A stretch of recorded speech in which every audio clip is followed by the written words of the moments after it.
Magnate's daughter rescues injured woman on the road. Her father orders her to be isolated immediately upon seeing her face. The rain came down in relentless sheets, hammering the windshield with a rhythm that felt almost angry. The narrow country road just outside Austin, Texas, shimmered beneath the downpour, the headlights of Emily Carter's SUV slicing through the watery haze. Her wipers moved furiously, barely keeping pace. She had left her friend's ranch later than expected, and the winding drive home had turned into a wet, treacherous ordeal. Still, she was used to navigating backroads. 25 years of Texas life had hardened her to sudden storms. She turned down the volume of the soft jazz playing from the dashboard, her eyes scanning ahead. That was when she saw it, just beyond the bend in the road near the muddy shoulder. A figure, limping, soaked from head to toe. Emily's foot moved instinctively to the brake. The SUV slowed, tires hissing over the wet asphalt. The figure, no, a woman, was barely visible through the rain, her clothes clinging to her like second skin, her hair plastered to her face. She stumbled again, nearly collapsing. Emily's heart pounded. Logic told her to drive on, to stay safe. But something about the scene rooted her. She threw the SUV into park, grabbed her coat, and stepped out into the storm. The cold bit through her clothes instantly. She hurried toward the woman. "Are you okay?" Emily shouted over the wind. The woman turned slightly. Her face, though half hidden beneath soaked hair and bruises, had a haunting familiarity. Her lips trembled, her eyes wide and unseeing. She opened her mouth to speak, but produced no sound. Emily didn't hesitate. She wrapped her coat around the woman's shoulders and guided her back to the car. The woman flinched at her touch, but didn't resist. Emily helped her into the passenger seat, then ran around to the driver's side and got in, shivering as she cranked up the heat. "Can you hear me?" she asked, reaching into the back for a towel she had left there weeks ago. She handed it to the woman, who took it with trembling fingers but didn't answer. "What's your name?" Emily tried again. After a long pause, the woman finally whispered, "Anna." "Okay, Anna. I'm Emily. I'm going to take you somewhere safe." Anna didn't speak again during the drive. She stared out the window, her breathing uneven. Emily glanced at her often, noting the deep bruises on her arms and the way she winced with every bump in the road. Whatever had happened to her, it had left more than just physical damage. Emily considered driving straight to the hospital, but something in Anna's eyes made her pause. Fear, raw and unfiltered, like someone who had been hunted. Instead, Emily made a call to the private doctor her family used, an old family friend who had treated them for years without questions. Discreet, reliable. She trusted him. When they arrived at the Carter estate, a sprawling property behind wrought iron gates, the rain had lessened but not stopped. Emily led Anna inside through the side entrance, avoiding the main driveway. The mansion was dark, quiet. The staff had long gone home. She took Anna to the guest wing, where the doctor arrived less than 15 minutes later. He worked quietly, assessing the bruises, a sprained ankle, minor cuts, and signs of exhaustion. "She's lucky," he said after finishing. "No signs of a concussion, but she's definitely been through something. I won't ask questions unless you want me to." "Thank you," Emily said. Later, wrapped in clean clothes and seated on the edge of the guest bed, Anna finally looked directly at Emily. Her expression was still guarded, but her voice was clearer. "I don't remember much, just running a car, then rain." Emily nodded slowly. "It's okay. You're safe now." Anna's eyes flicked to a nearby mirror. She stared at her reflection as though seeing a ghost. Then she turned back to Emily. "Why did you stop?" Emily hesitated. "I don't know. Something told me I should." The two women sat in silence. Outside, thunder rolled distantly. Emily watched Anna, her mind racing. There was something disturbingly familiar about her face, though she was sure they had never met. Later that night, after Anna had fallen asleep, Emily stood by the window in her own room, looking out at the drenched garden below. Her phone buzzed. Her father, Richard Carter, checking in after his business trip. She ignored it for now. Something about tonight felt heavy, like a weight settling over her life without warning. She didn't know yet that Anna's appearance was the first stone dropped into still water, and the ripples would reach places long thought buried. Her decision to stop on that roadside would become the hinge on which everything turned. Unseen in the darkness, Old secrets were already beginning to stir. Morning broke slowly over the Carter estate, its light dimmed by a lingering, overcast sky. The rain had tapered off to a quiet drizzle, leaving the manicured lawns slick and shining. Inside the guest wing, the hush was broken only by the soft clicking of a clock on the wall and the occasional rustle of sheets as Anna stirred. Emily had barely slept. She had spent much of the night pacing the hall, replaying every second of the previous evening in her mind. Anna's bruises, the fractured way she spoke, and the unmistakable sense that her arrival was no coincidence. There was something hidden beneath the surface, something Emily couldn't yet name but felt deep in her chest. She brought a tray of tea and toast to Anna's room around 8 o'clock. The woman sat propped up in bed, her eyes already open, as if she too had passed the night without real rest. She murmured a quiet, "Thank you," but said little else.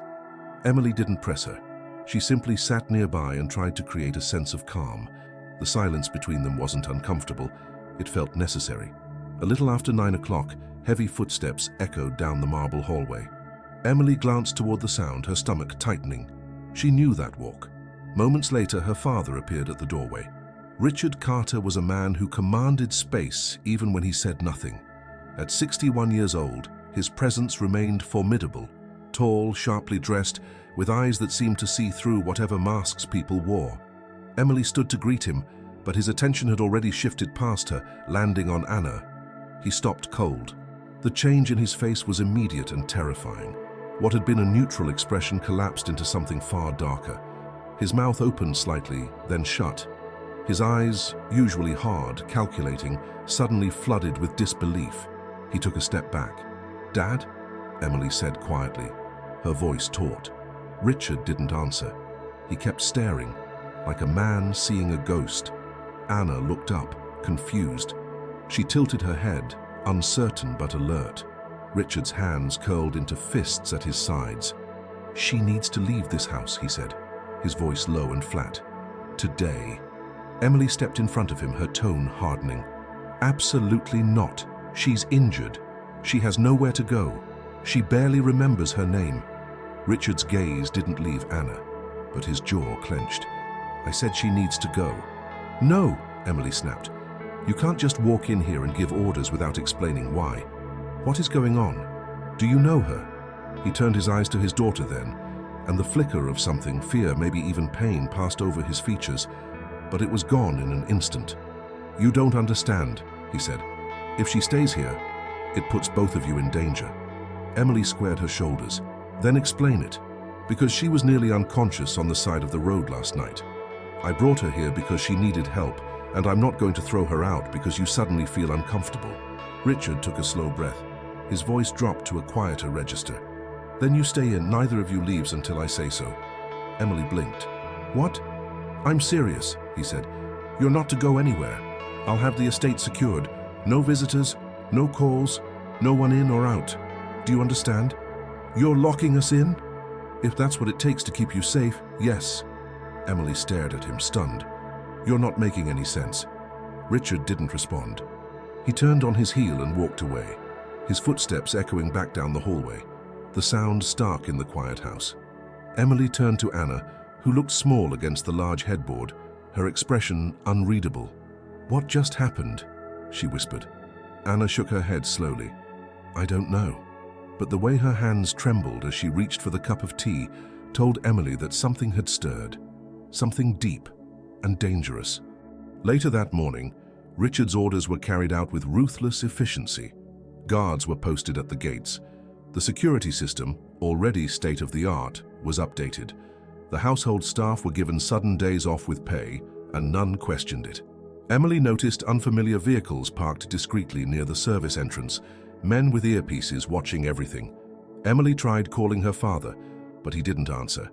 She stormed down to his study, only to find the door locked. It had been years since she'd seen it locked in broad daylight.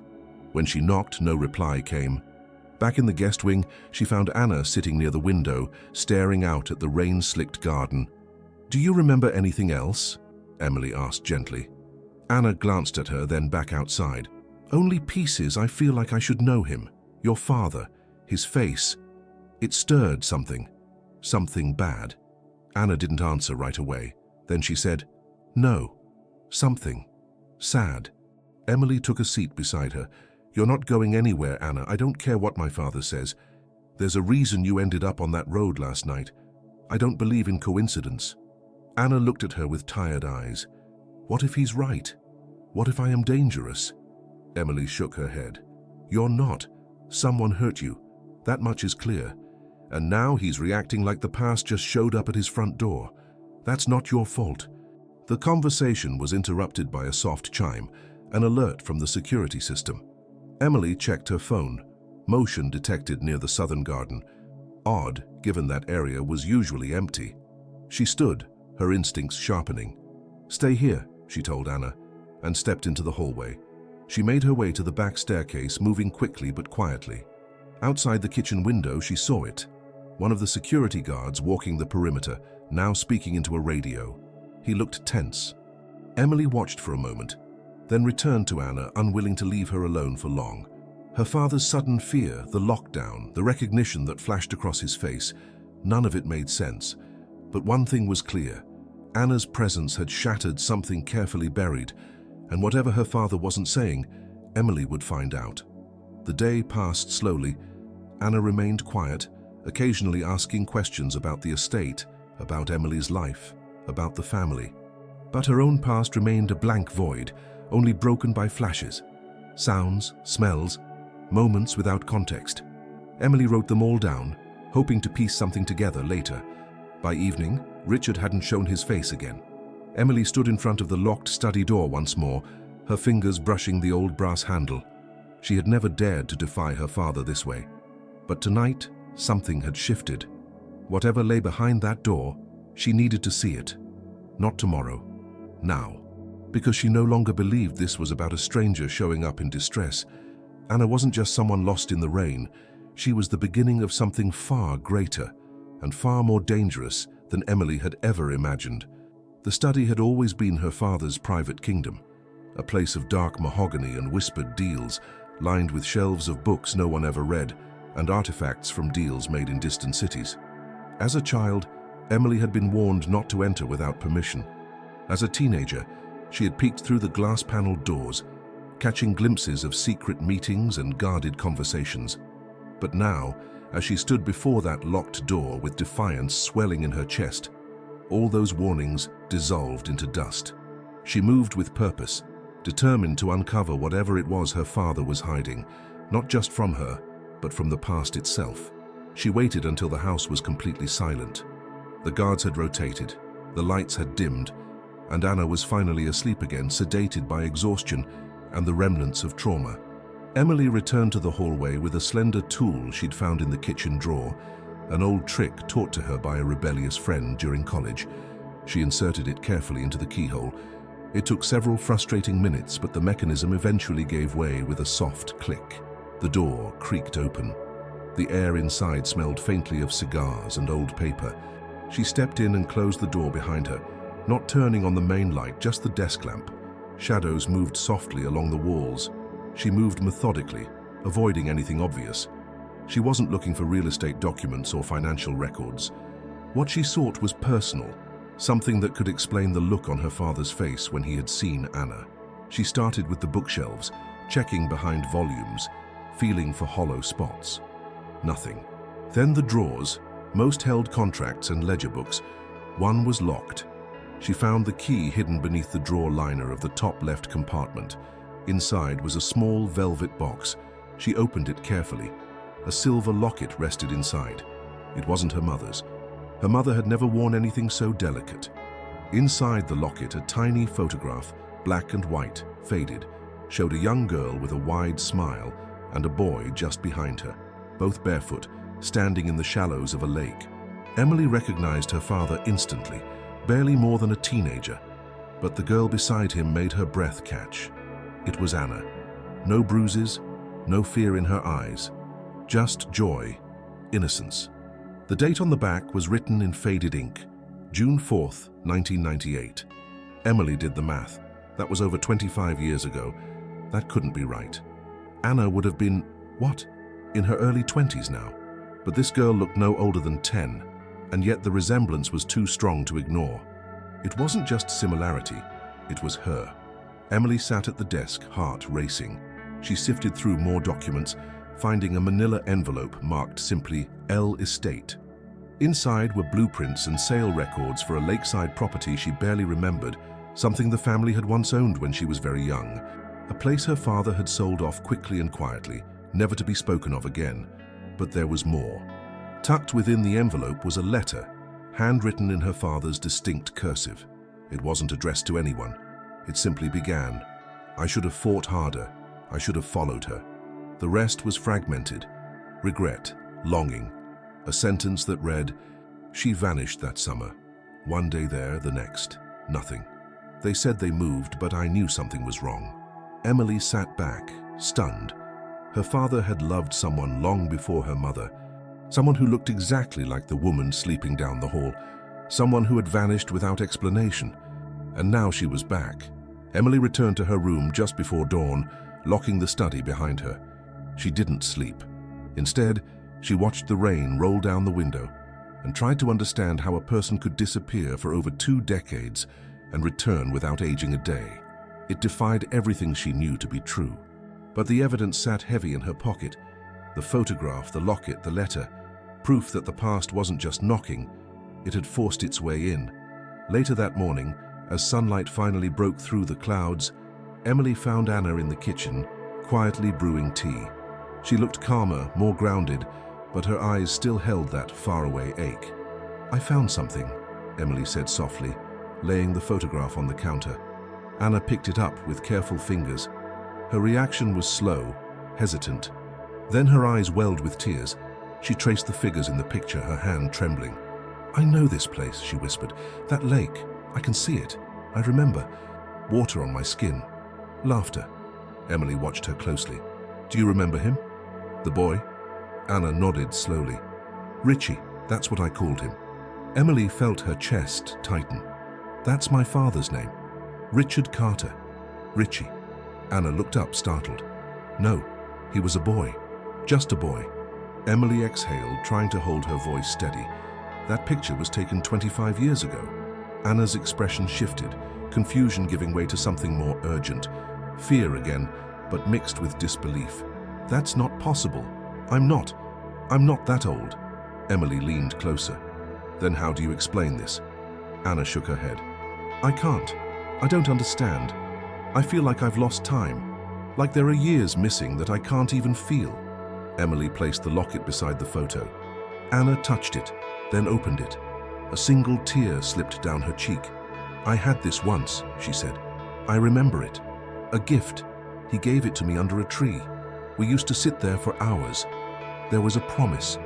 Emily waited, but the words didn't come. Anna closed the locket slowly, her hands clenched around it. "Why would he pretend not to know me?" she asked quietly. "Why would he send guards? Lock us in?" "I don't think he's pretending," Emily said. "I think he's scared, but not of you."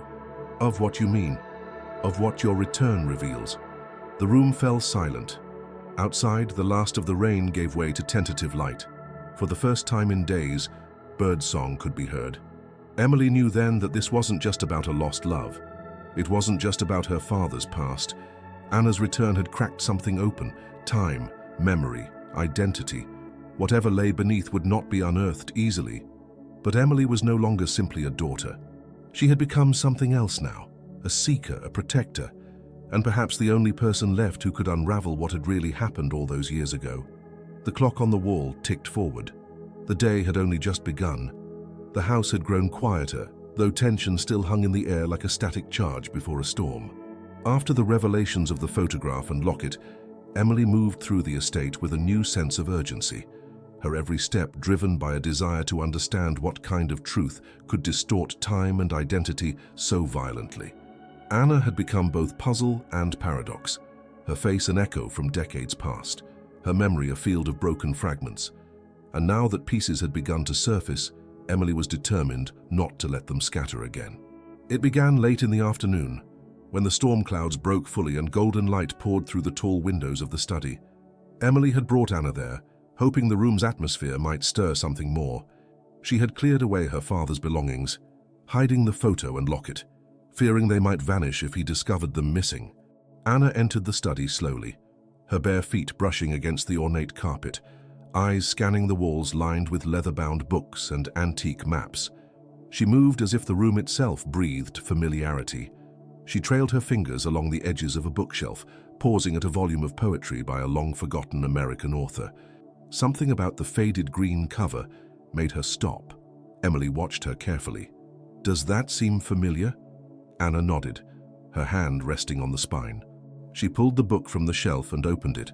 Pressed between the brittle pages was a dried flower, golden, delicate, impossibly intact. The sight of it caused her entire body to tense. Her hand trembled. Her eyes welled with sudden tears. "Richie," she whispered. Emily stepped closer, her voice gentle. "You remember something?" Anna nodded, swallowing hard. "He gave me this. We were lying in the grass. He picked it and put it in the book so it would last forever." Her voice cracked. She closed the book and held it to her chest. "I remember his eyes, green like the trees around the lake. He called me Annie, said it was his favorite name for me." Emily's heart clenched. "That lake, do you remember where it was?" Anna closed her eyes, her brow furrowed, her body rigid with concentration. "There was a path," she said slowly, "that curved through the woods. The trees were tall. You couldn't see the sky. But then it opened, and there was water. Clear, wide, and still. We'd swim there, play games in the shallows. There was a big rock near the edge shaped like a heart. That was our spot." Emily recognized it, vividly. A memory from when she was very young, no more than 5 years old. Her father had once taken her there, just once. He hadn't spoken much during that visit, and they'd left after only an hour. At the time, she'd thought nothing of it, but now she understood. That lake wasn't just a forgotten family estate, it was sacred ground, a place where his youth had lived and died, and Anna had been at the center of it. "You're describing our old summer property," Emily said, "the one my father sold when I was little. He never talked about it, not once." Anna looked down. "I think I lived nearby, or maybe I stayed there. I'm not sure, but I know we were there often. We'd meet in secret.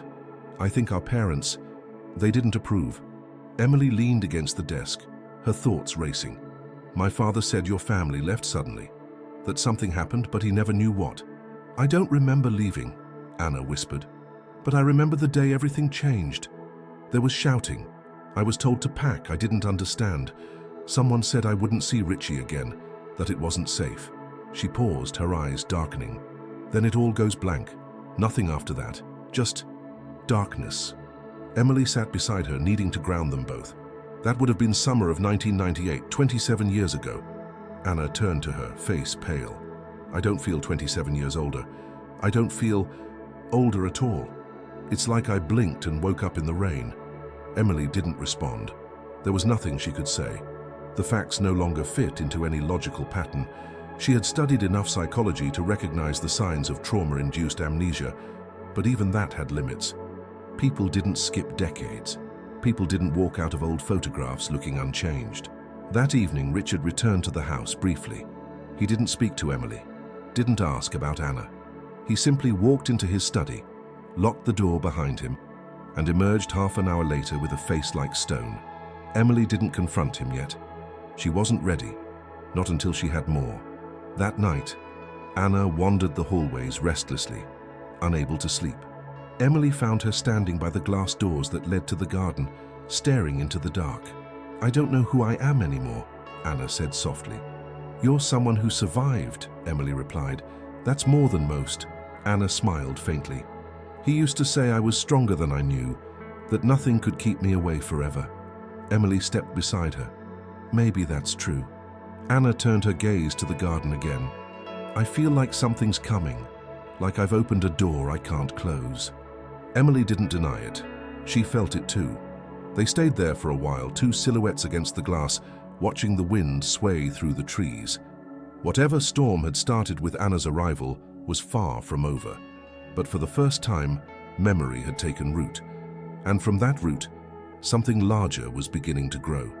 In the days that followed, Anna remembered more. Not in a flood, but in fragments.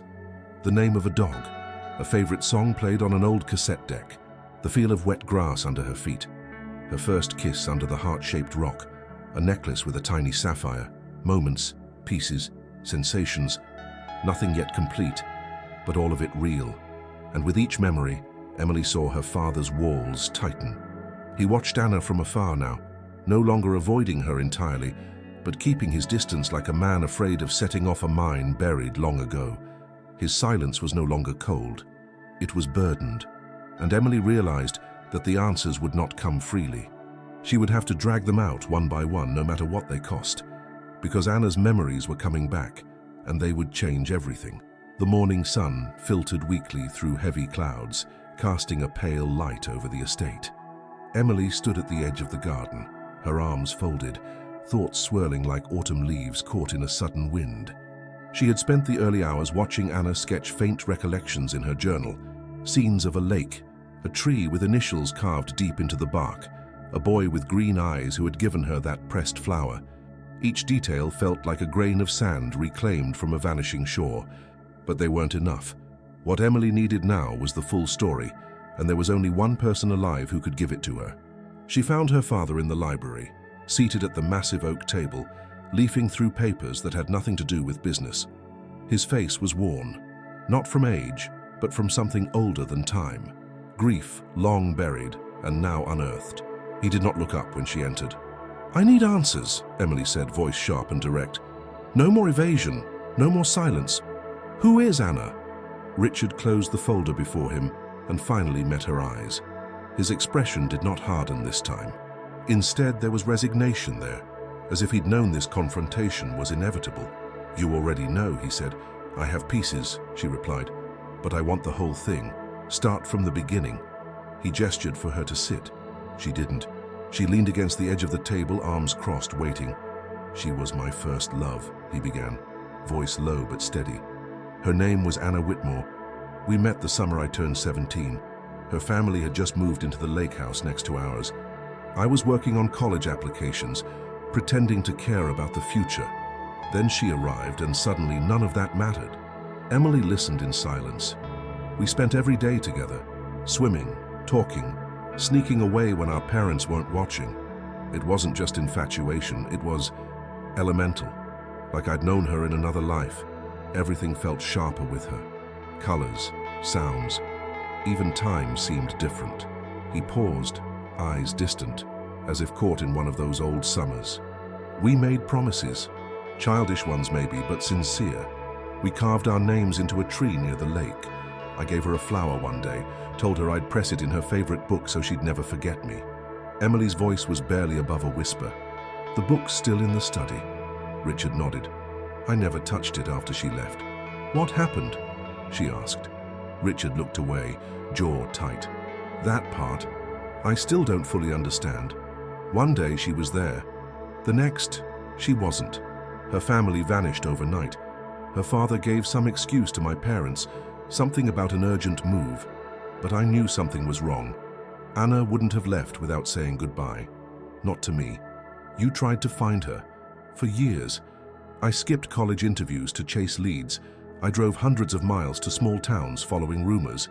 But it was like she had been erased. No records, no letters, nothing. Eventually my parents intervened, told me to forget her. Said it had been a summer fling, that life had to go on. But it wasn't just a fling, Emily said. "No," he agreed. "It never was." She let the silence settle, then asked the question that had haunted her for days. "Why are you so afraid of her now?" Richard's face darkened. "Because she disappeared for over 2 decades, and now she's back, looking exactly the same. Not aged, not changed. It's not natural, Emily. It's not possible. She was hurt when I found her," Emily said. "Someone did that to her. She's not part of some plot or delusion. She's the same person you knew, and she remembers you."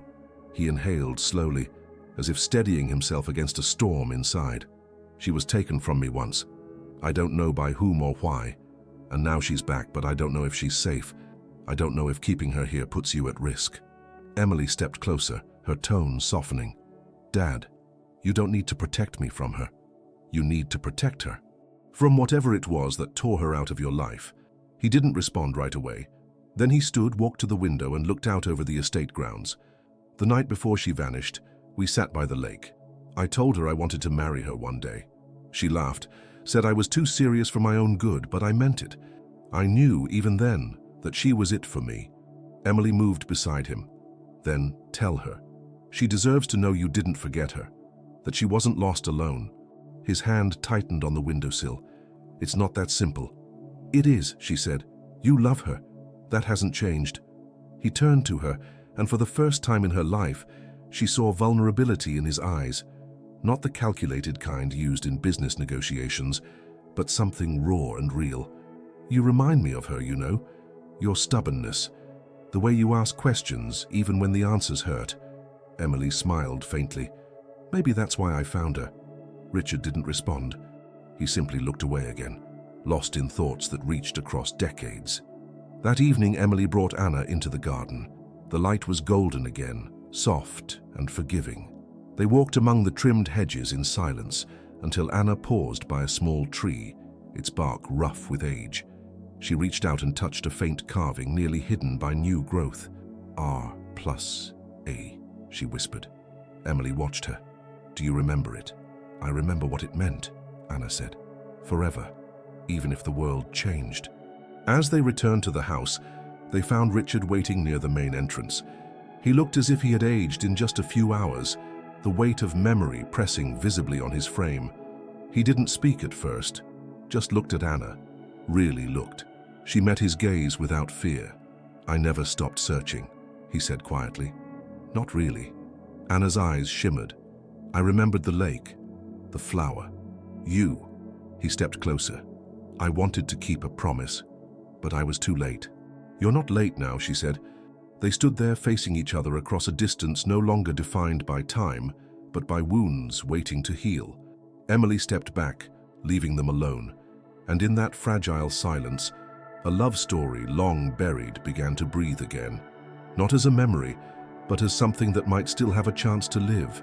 The days following Richard's quiet confession unfolded with an uneasy calm, as if the house itself had paused to catch its breath. Anna spent more time in the gardens, often walking barefoot through the wet grass as though trying to reawaken memories trapped in the soil. Richard, though still guarded, no longer avoided her. He watched from a distance, occasionally joining her for short conversations. Emily observed their growing reconnection with a mix of wonder and dread, because while it was clear that something long buried had begun to heal, an invisible tension clung to the edges of every moment, like the warning scent of smoke before a fire. One night, the calm shattered. It began with a phone call just after 10 o'clock, when Emily was alone in the upstairs study, reviewing the notes she had compiled about Anna's recovered memories. Her phone vibrated once, twice, then went still. The number was unlisted. No voicemail, no message, just silence. She stared at it for a moment before returning to her reading. Minutes later, the phone rang again. She answered.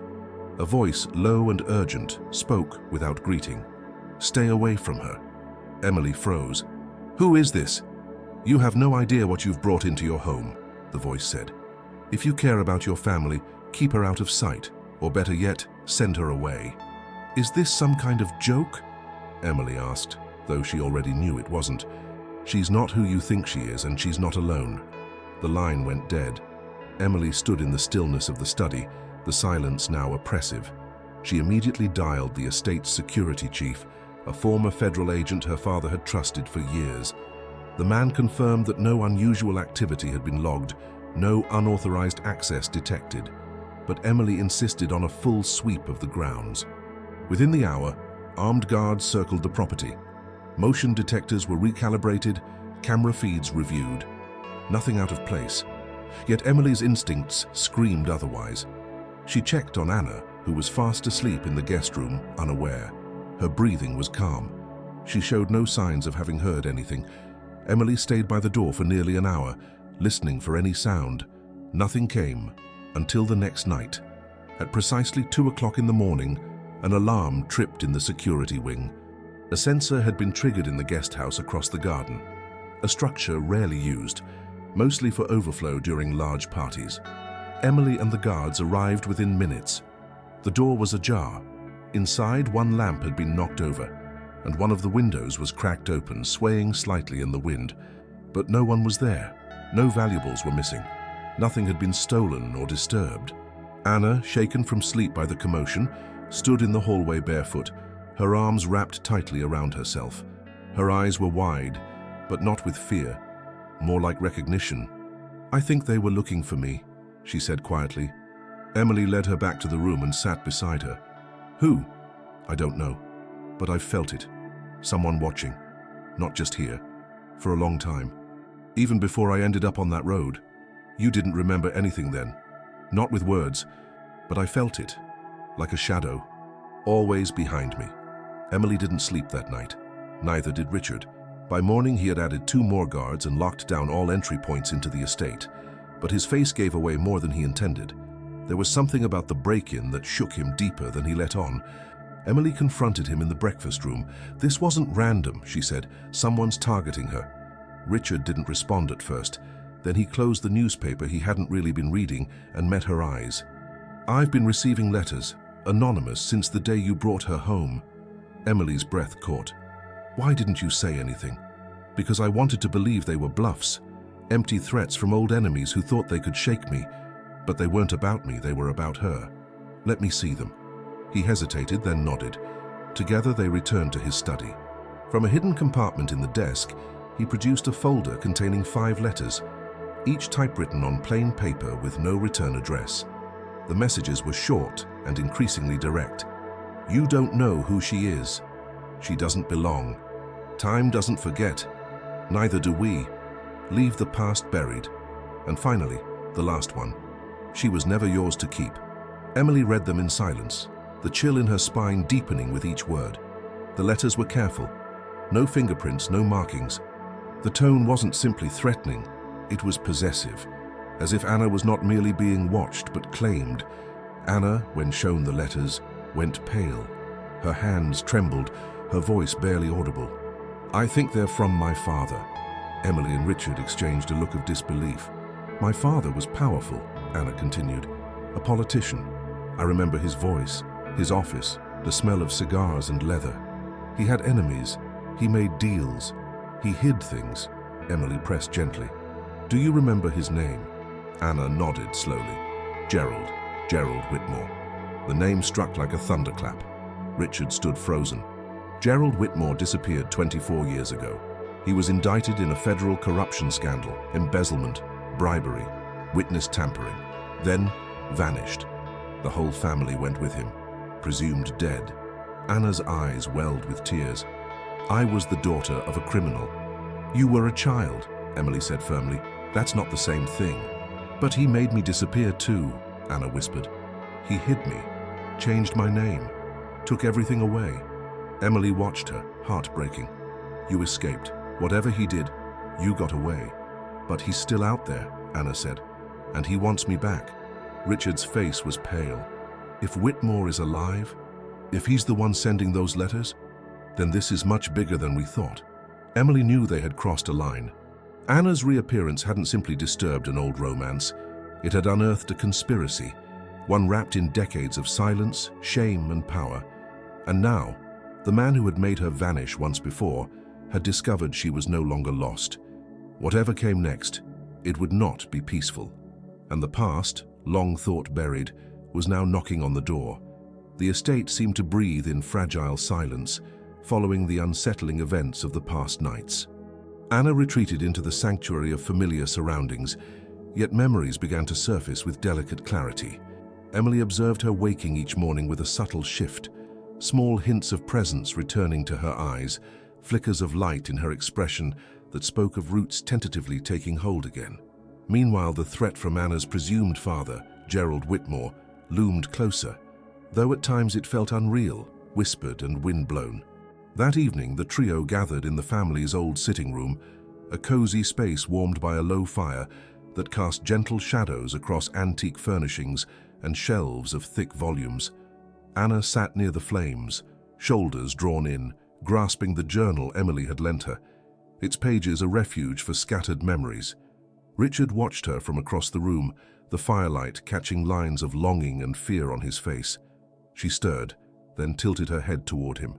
I remember more, she said quietly, voice almost lost in the crackle of embers. We met there as at the lake, not just summers, but every weekend.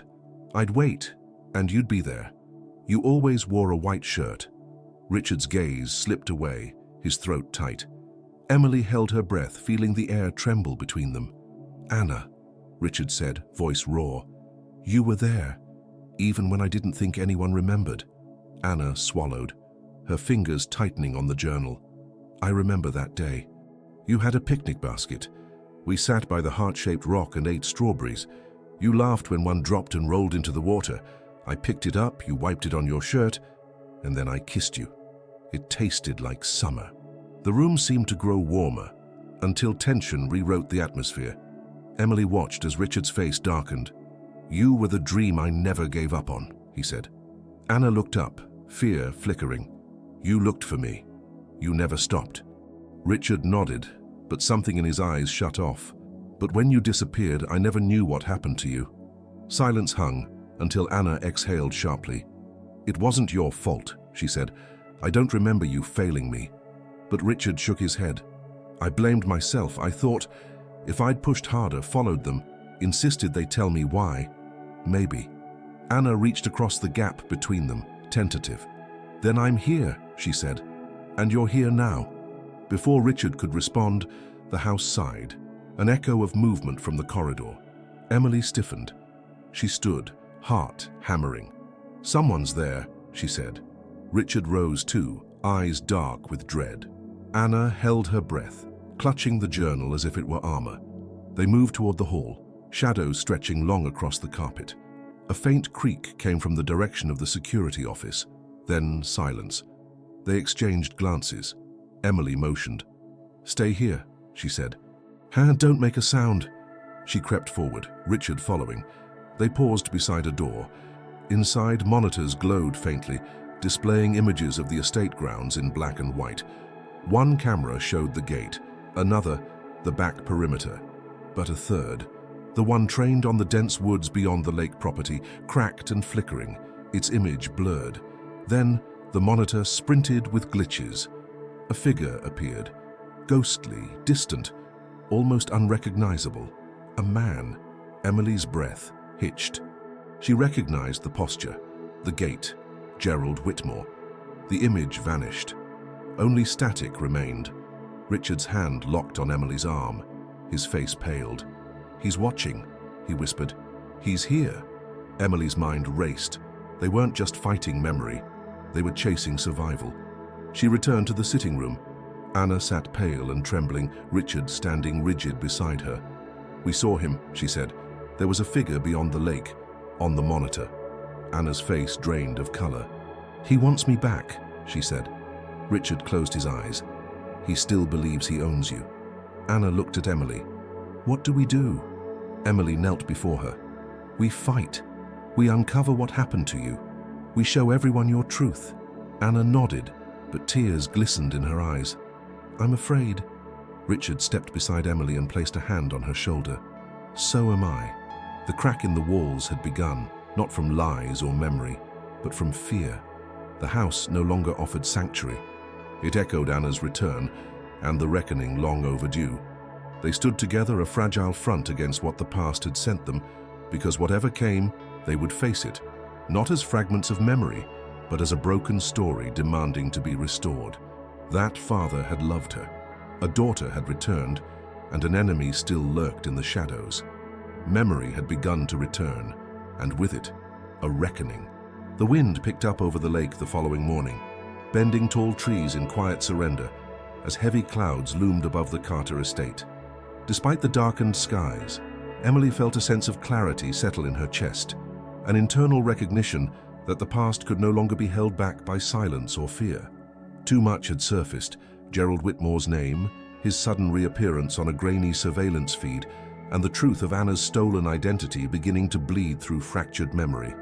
The boundaries between then and now were breaking, and with every revelation the stakes deepened. Emily sat alone in her room with her laptop open, the pale glow of the screen illuminating tired eyes. She had spent hours combing through public records, government databases, and archive repositories. Gerald Whitmore's name led to a tangle of scandal-ridden headlines that dated back 24 years. At the peak of his political power, Whitmore had been poised to run for the Senate, a rising star with populist charm and a ruthless behind-the-scenes reputation. Then, without warning, he had vanished. The corruption charges were extensive: misuse of campaign funds, bribery schemes tied to federal contractors, and even connections to known criminal entities. When the subpoenas arrived, he and his family simply disappeared. No bodies were ever found, no official trails followed. The narrative, as far as the media was concerned, had ended there. But Emily had found something else. Buried deep within a local newspaper archive from Central Texas, she discovered a small article from 1999. It described an incident near the same lake where Richard and Anna had once met, a minor report nearly dismissed, about a child who had been reported missing by a local caretaker, then mysteriously withdrawn from the search efforts days later. The child's name? Annabelle Whitmore. Emily stared at the image accompanying the article. Though the photo was grainy, the girl's eyes were unmistakable. It was Anna, young, quiet, and unmistakably familiar. The caption listed her as presumed dead. The piece hadn't been picked up by major outlets. Gerald's disappearance had overshadowed it entirely, and perhaps that was deliberate. Armed with the image, Emily printed it and hurried downstairs. Richard and Anna were in the study, reviewing old estate records. Anna had taken to drawing more of what she remembered, and the sketches now included faces, half-formed but growing clearer. Emily placed the photo on the desk between them. Anna leaned forward slowly. "That's me," she said. "That's my old face." Richard sat heavily in the leather armchair beside her. "You were reported missing?" Anna nodded slowly, the weight of memory drawing her shoulders inward. "I remember. I was living under a different name. My father told me to forget who I was. He said I wasn't safe if people knew." "What else do you remember?" Emily pressed. Anna ran a finger along the edge of the photo. "There were many houses. We never stayed in one place long. Each time we moved, I got a new name. Sometimes I was Eliza, sometimes Mary, sometimes just Girl. I stopped asking questions. I wasn't allowed to speak to neighbors or go to school. He said it was to protect me from enemies." Richard's face darkened. "He wasn't protecting you. He was hiding you, using you as leverage." Anna nodded. "Eventually, I stopped remembering my real name. I didn't even realize it had happened. It was like living inside a fog. He was angry all the time, paranoid. There was one time I tried to run." Her voice faltered. Emily reached across the table and took her hand. "I made it to a gas station, told the man behind the counter I didn't know where I was. I thought he would help me, but my father found me before the police did. I woke up hours later, somewhere else. After that, I never tried again." Emily felt rage building in her chest, but she kept her voice steady. "You did survive. You escaped." "Barely," Anna whispered. "I had an accident. I don't remember the details, only darkness, pain. And then you, Emily, on that rainy road." Richard stood and walked to the window, gripping the frame as though steadying himself against his own guilt. "I never knew," he said. "If I had known where to look, I would have burned the world down to find you."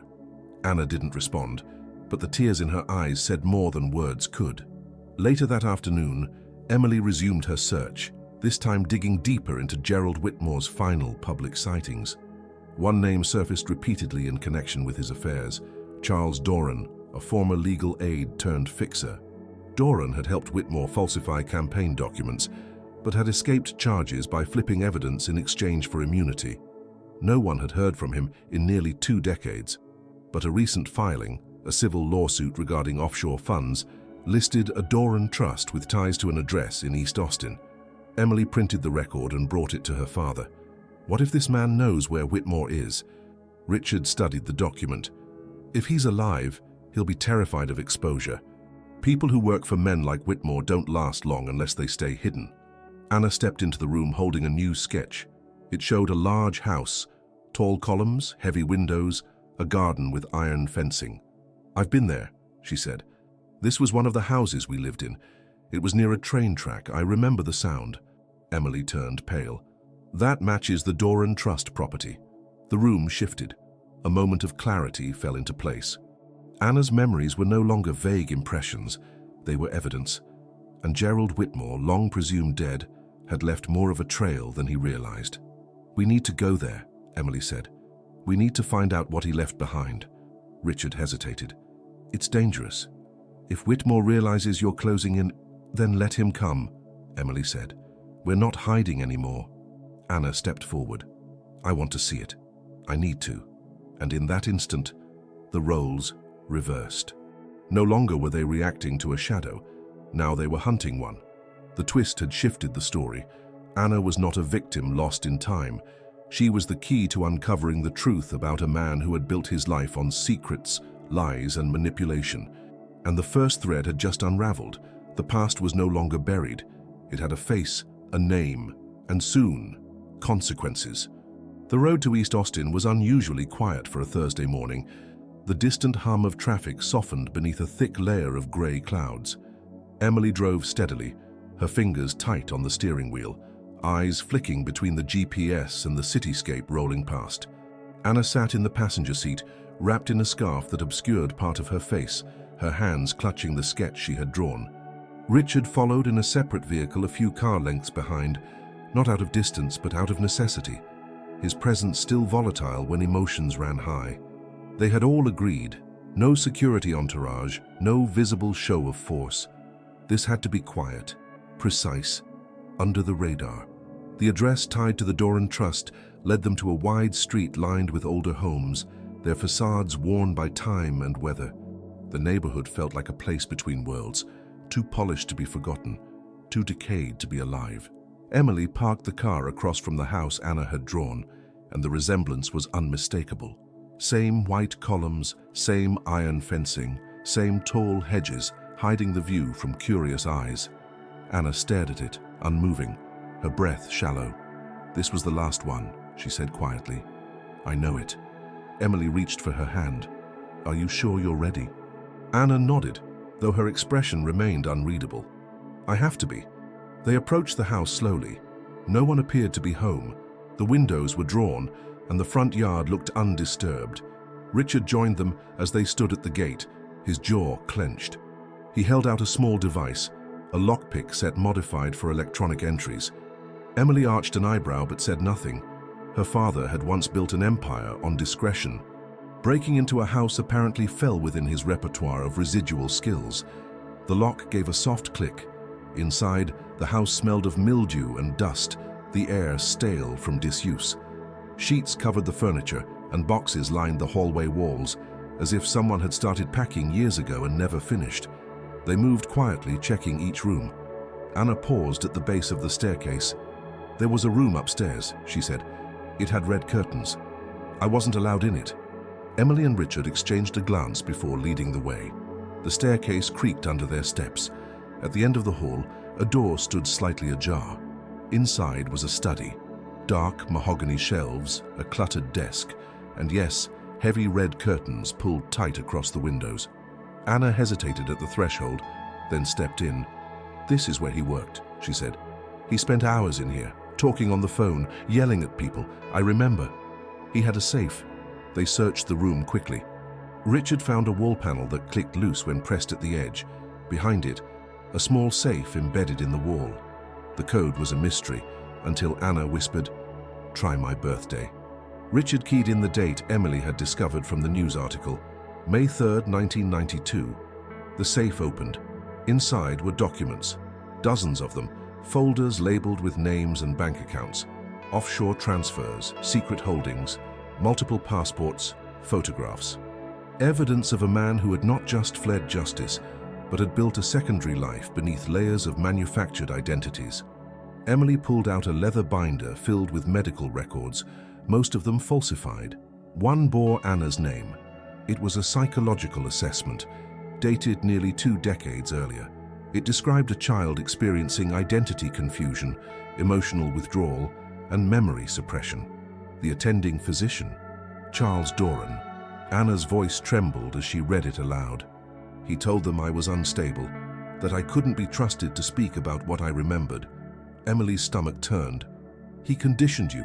He created a system to erase your identity, to silence you." Richard placed a hand on her shoulder.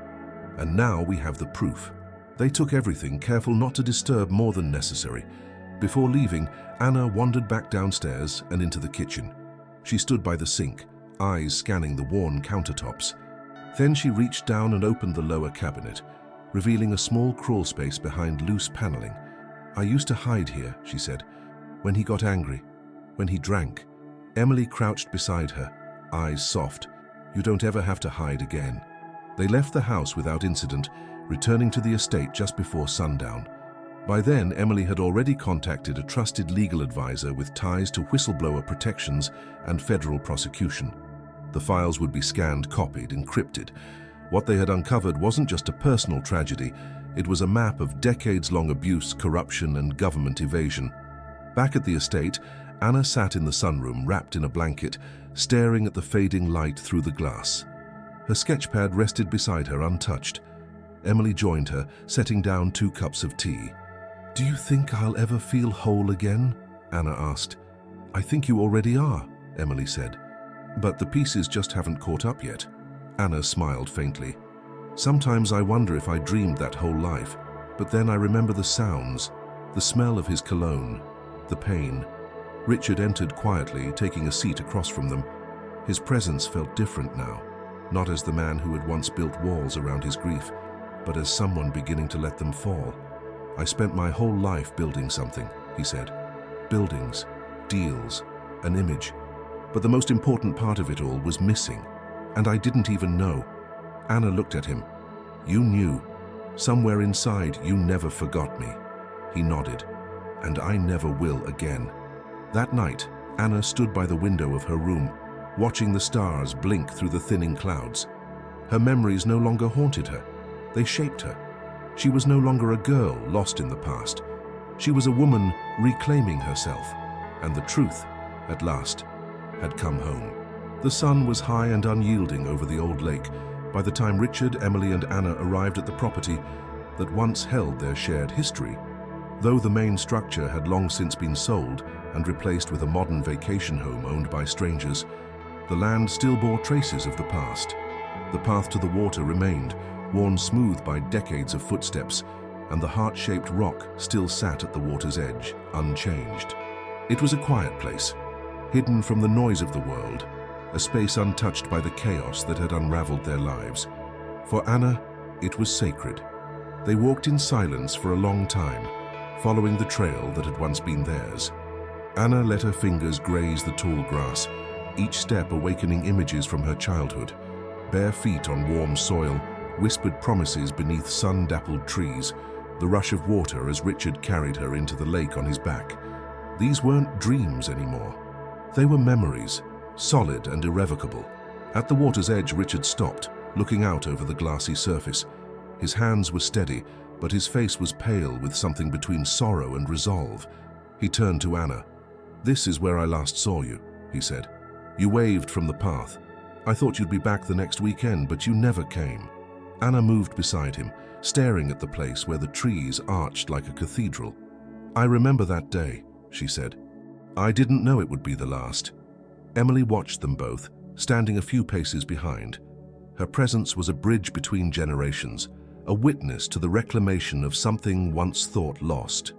Richard took Anna's hands. "When I was 17, I made a promise.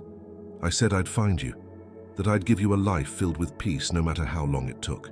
You were a boy," Anna said softly. "You didn't owe me anything."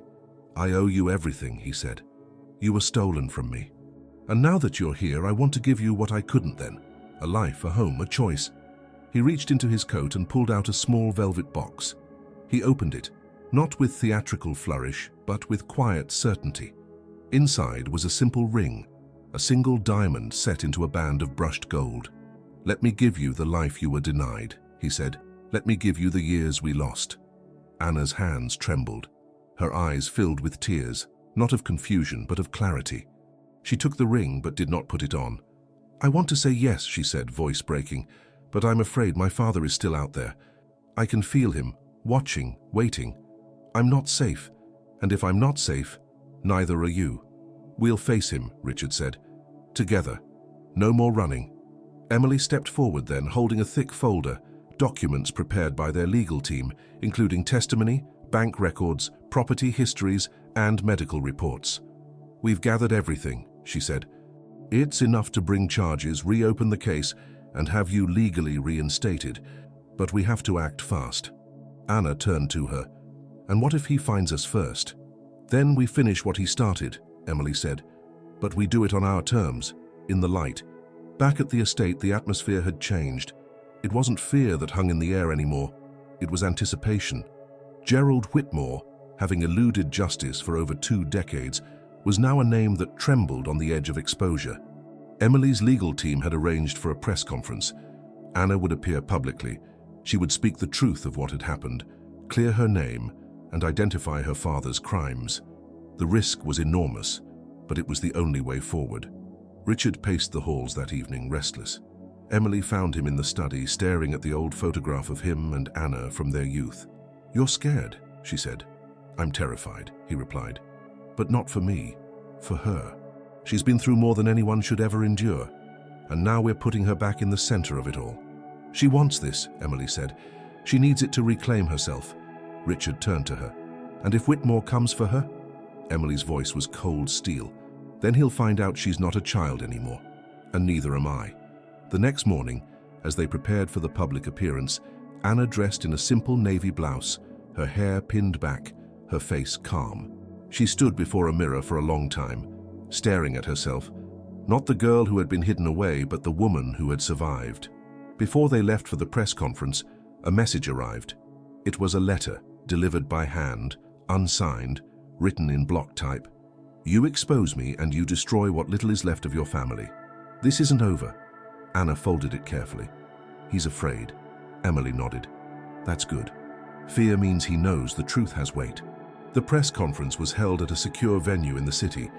Cameras lined the walls, reporters shuffled notes, and legal teams stood by. Emily introduced Anna to the world not as a mystery, but as a survivor.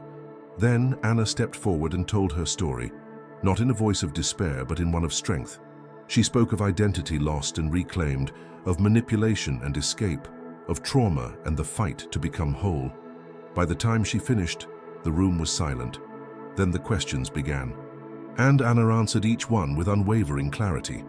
Back at the estate that night, Richard brought her out to the balcony, beneath a sky freckled with stars. "You were extraordinary," he said. "I was honest," she replied.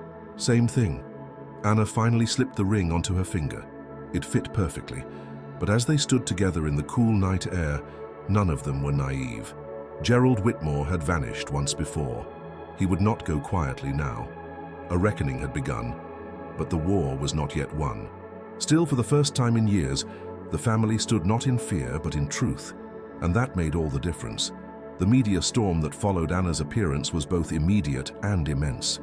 Her name, once a footnote in a forgotten corruption case, now blazed across headlines as the mystery woman who had resurfaced after more than 2 decades, unaged, unbroken, and ready to confront the legacy of a father whose crimes had redefined the scope of political betrayal. The press hailed her story as miraculous, tragic, inspiring.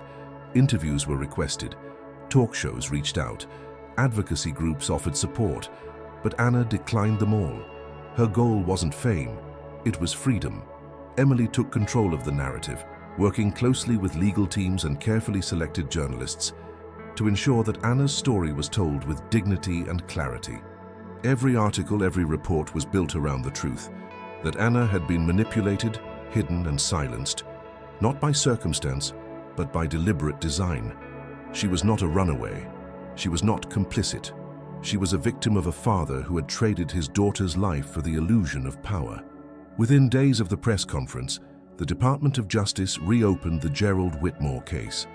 Evidence from the East Austin property was entered into official records. Bank accounts were frozen. Former associates were subpoenaed. And most importantly, Gerald Whitmore was declared a fugitive with an updated warrant for his arrest, his name once again darkening the pages of national news. Anna watched the process unfold quietly, often from the same spot in the Carter estate sunroom, her eyes focused on the horizon beyond the trees. Richard stayed close, his presence no longer cloaked in stoic distance, but in open support. He had become a new version of himself, no longer the unreachable tycoon, but a man who had found purpose beyond wealth and legacy. Emily saw the change in both of them, a softness where there had once been steel, and a strength where there had once been silence. The day the news broke that Gerald Whitmore had been located, everything stopped. He had been living in Belize under a false identity, protected by layers of diplomatic corruption and private security. But after an anonymous tip, one that Emily suspected came from a former associate whose conscience had finally caught up, Interpol moved in. The arrest was quick, but the extradition process took days. He arrived back in Texas under heavy guard, pale, older, but with the same calculating eyes Anna remembered all too well. He said nothing publicly, but through his lawyers he sent a request, a meeting with Anna. Emily was against it. Richard was furious at the suggestion, but Anna surprised them both. "I want to look him in the eye," she said. "I want him to see that he didn't erase me, that I am still here, stronger than ever." The meeting was arranged in a secure holding room, monitored by legal representatives and law enforcement. Anna entered alone, her posture upright, her expression unreadable. Gerald looked smaller than she remembered, thinner, fragile, his presence diminished. He said nothing at first. Then, with a voice hoarse from disuse, he spoke. "You were never supposed to come back." Anna held his gaze. "But I did. And I remember now." He leaned forward. "I protected you." "No," she said. "You buried me. You don't understand the enemies I had." "You made enemies," she cut him off. "And you dragged me down with you. You didn't protect me. You hid me. You lied to me. You took away everything I was supposed to be." He said nothing. "I'm not here for revenge," Anna continued. "I'm here to tell you that I survived, and that your name no longer defines me." She stood to leave, but before she could, he spoke once more. "You were the only good thing I ever had." Anna paused. "Then why didn't you let me be free?" He had no answer. The door closed behind her, and the chapter was sealed. Over the following weeks, the case against Gerald Whitmore accelerated. With Anna's testimony and the evidence recovered, prosecutors built a damning case.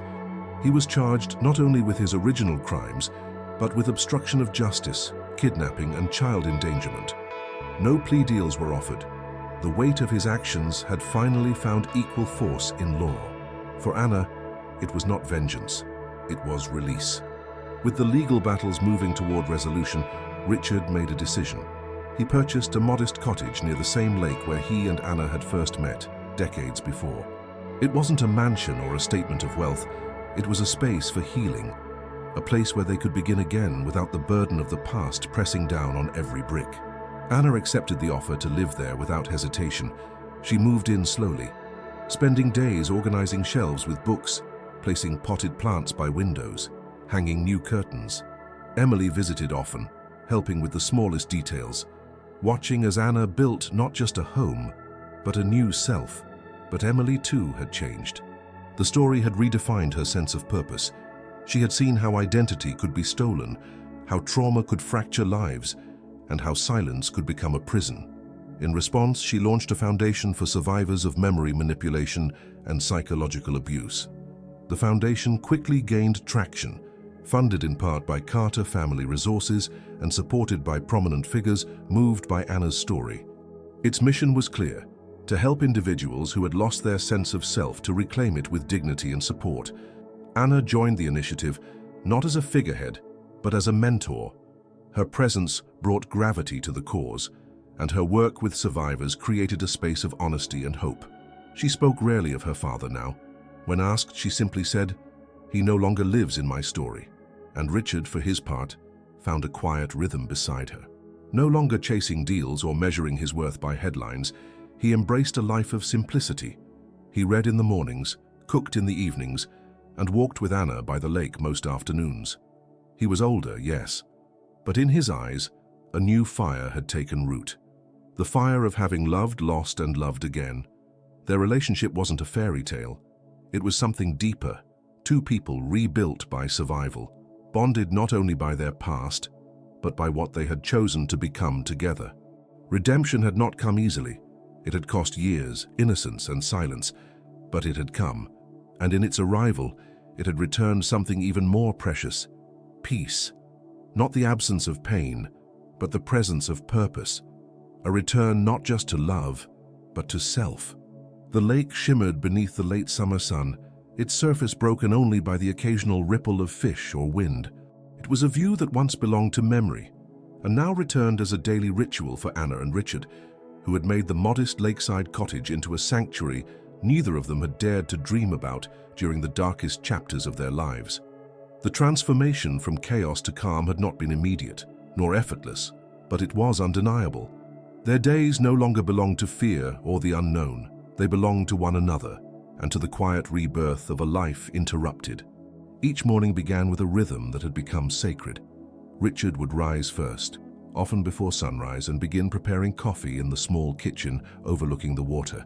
Anna, usually awake by the time the aroma reached the bedroom, would join him, barefoot and wrapped in a shawl, and they would sit on the porch together in silence, watching the mist lift from the lake's surface.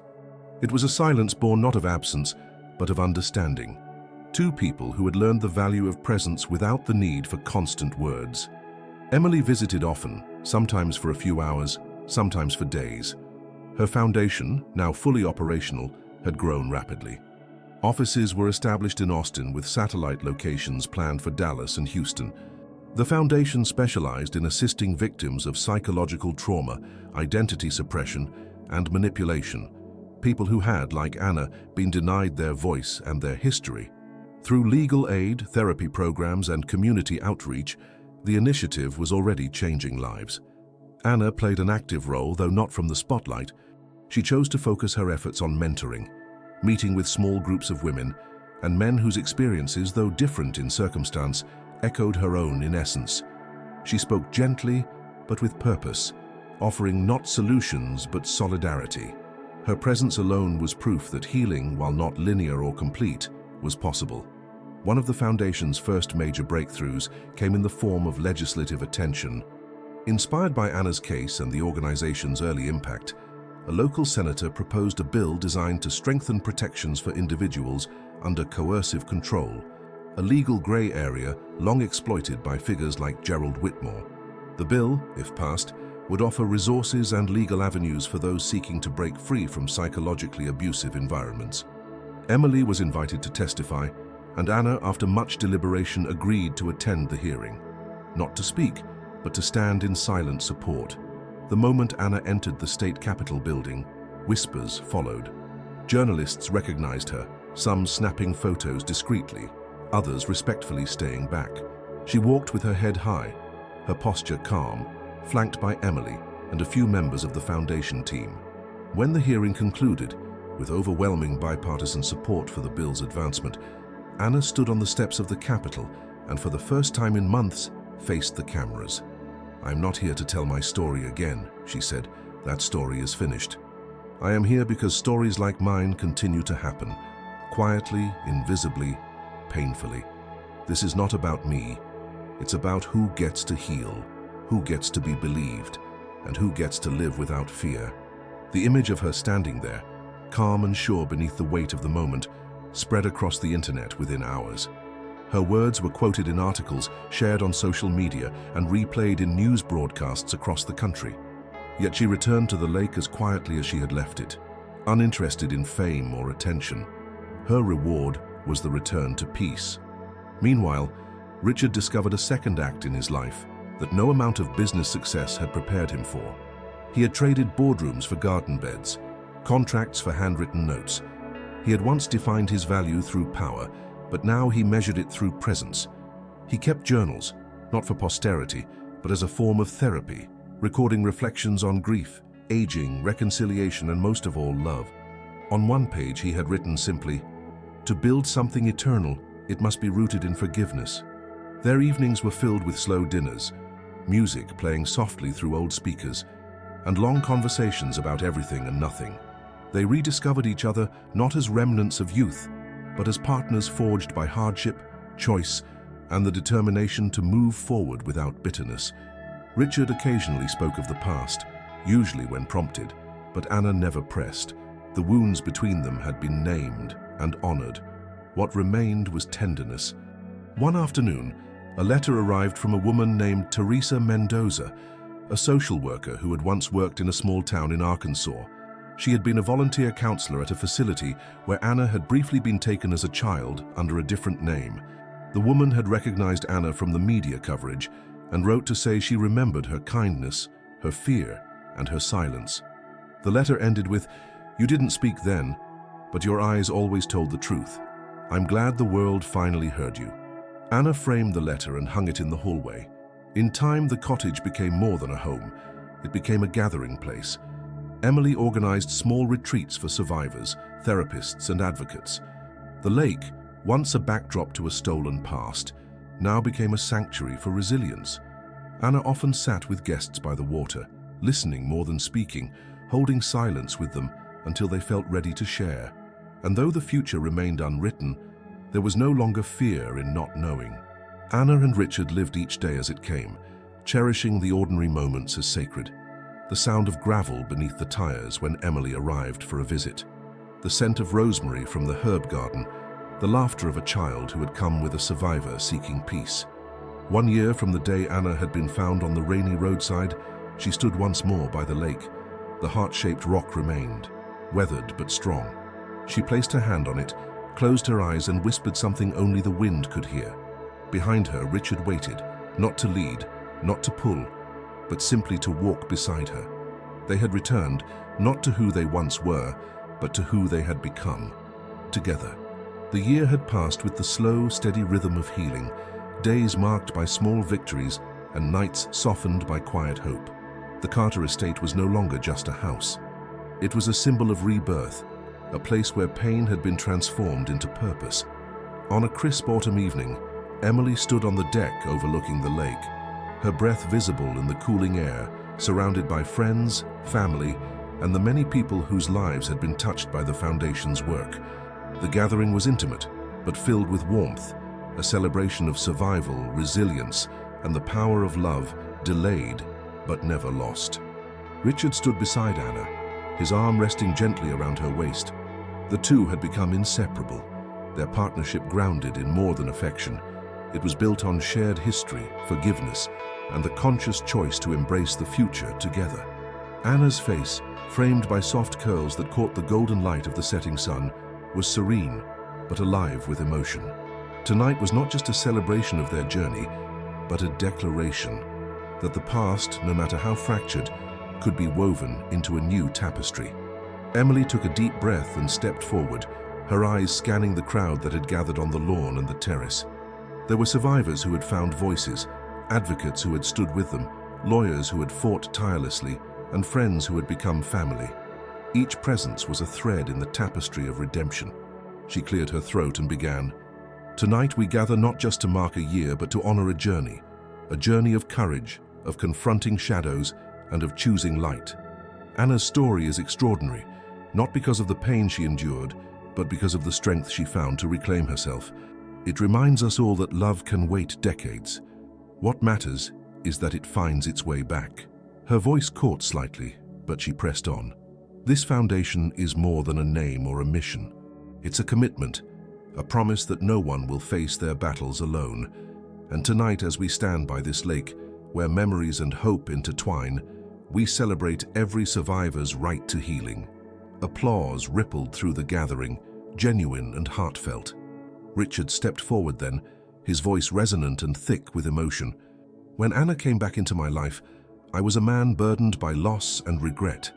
I thought the past was gone forever, but she reminded me that love is timeless, and that sometimes the hardest promises are the ones we keep when it feels like no one is watching." Anna smiled, eyes glistening as she took his hand. Emily watched them, her heart full. The journey had been long, marked by fear, secrecy, and struggle, but the ending was now written in moments like this. As the sun dipped below the horizon, fireworks lit the sky. Bright bursts painted the night with colors of celebration. Children laughed, friends embraced, and music played softly in the background. Anna stood beside Richard, watching the sky, feeling the weight of the years dissolve into light. She turned to Emily and whispered, "Thank you for stopping, for believing, for fighting." Emily squeezed her hand. You never had to thank me. You were always worth it." The lake reflected the fireworks, shimmering like scattered stars. In that moment, the circle had closed. The road where Anna had been found, the years lost, the secrets revealed, they were no longer chains but bridges, a testament to the resilience of the human spirit. As laughter and music mingled with the night air, Emily looked around at the faces illuminated by the glow, faces marked by pain but glowing with hope. They had weathered the storm, and now they stood together in the calm that followed. The story was complete, not because it was perfect, but because it was real. Because love delayed by decades had finally come home. Because healing once shattered was now whole again. Because in the end, hope always finds a way.